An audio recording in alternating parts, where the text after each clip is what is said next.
Welcome back to UC Davis Aquaculture. This is Aquaponics Ask Me Anything. Daniel's question, all the way from Amman, Jordan. What key aquaponic data points do you think should be tracked? Daniel, now there's an Aquaponics Ask Me Anything question that could be its own video.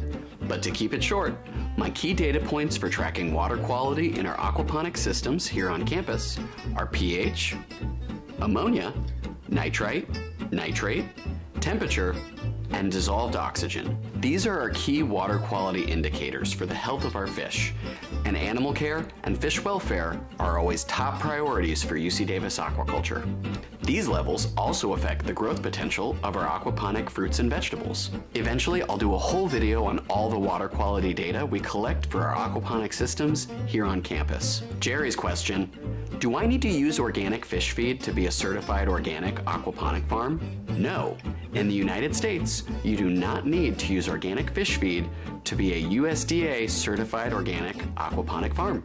There are commercially available certified organic fish feeds made of all organic ingredients, but the United States doesn't currently have a certification process for fish and aquaculture products. Whether or not you're using USDA organic fish feed, the effluent created is a great input for organic farming. From Joshua, I've been getting really into the idea of growing all my own food. Can I feed my family with aquaponics? Well, Josh, how big's your family? I usually urge caution for people thinking that an aquaponics system on their kitchen countertop is going to reduce their food bill by 50%. But this is one question I can definitely speak to. My first job after college was a work-live trade on a homestead in the Santa Cruz Mountains. With just a few hundred square feet of deep water culture and media beds, we easily grew enough food to reduce my monthly produce bill to almost zero.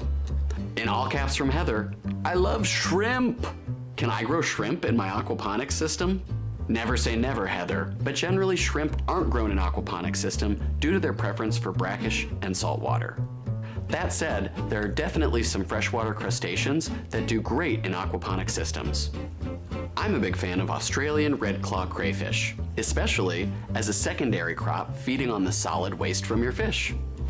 And aquaponic farmers around the world enjoy raising giant freshwater prawns, another shrimpy substitute that can thrive in recirculating aquaculture systems after their larval stage.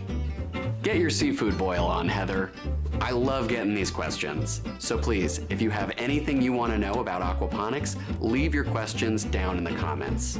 I'm Nathan Kaufman. For UC Davis Aquaculture, this has been Aquaponics Ask Me Anything.